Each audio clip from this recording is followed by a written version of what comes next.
One of the best books I've read this year was Ryan Holiday's latest book, Discipline is Destiny. Now, Ryan was thoughtful enough to actually send me an autographed copy. That's my guy. I'm a big Ryan Holiday fan. I think I've read all of his books. I have an interview with him on the channel somewhere.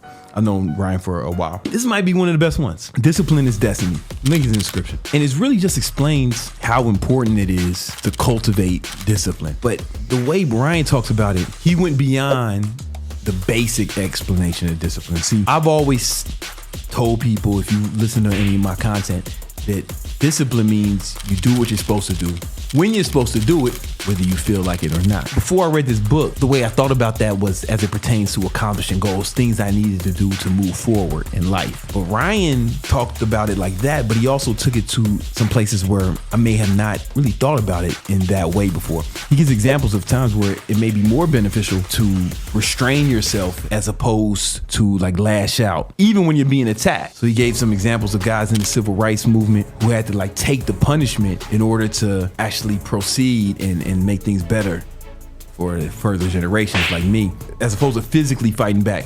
Or the way Gandhi protested without military might, it was like the peaceful protest. It takes more discipline than just fighting, especially as a man. Like you want to fight and just fuck people up. Lord knows I do all the time. But it takes discipline to restrain yourself. And Ryan just gives example after example after example of historical figures who implemented different forms of discipline, the way it benefited them and the way it can benefit you. And the reason I like this book so much is because discipline is a topic that's really near and dear to my heart. I just know that the average person, they're leaving so much success on the table. Like almost everyone I see, I look at them and I'm like, man, this person does not know what they're even capable of if they really just push themselves, but maybe they lack the discipline to do it. The beauty of it is discipline can be cultivated. It's like a muscle. It may be weak now, but if you keep flexing that muscle, it's gonna keep getting stronger and you'll be able to exert more discipline in your life. And you're gonna need it because you're gonna encounter a lot of challenges in life. A lot of things are gonna go wrong. You're gonna experience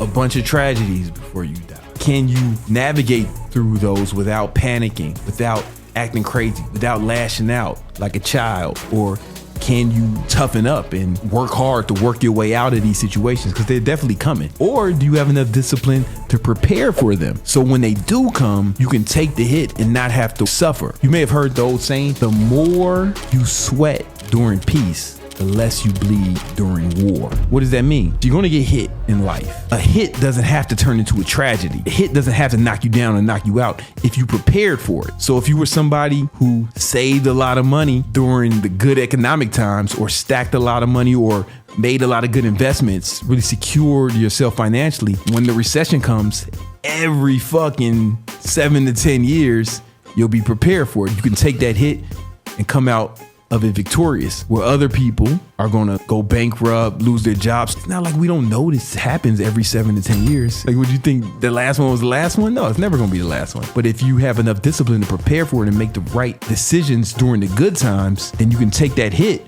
without it being a tragedy. Or even better, you can actually capitalize, make even more money. But all that takes discipline. Things are going good, you want to stay vigilant. You don't want to indulge in those things. That was another thing I got from the book. Yeah, I already knew this, but what people have a tendency to do is to start indulging in the fruits of their labor. Oh, I deserve this. I worked so hard, now I deserve it. And they take their foot off the gas and they expect things to go good forever. But that's not life. That's not how it works. It's always gonna be a fucking problem. But if you would have kept fucking grinding during the good times, actually made as much money as possible, when the bad times hit, you'd be strong enough to just take it and it wouldn't be a big deal. These are just some of the concepts I got from this book. I highly suggest you read it. I think you'll look at discipline a different way and you'll find some different ways to implement in your life to help you become more successful.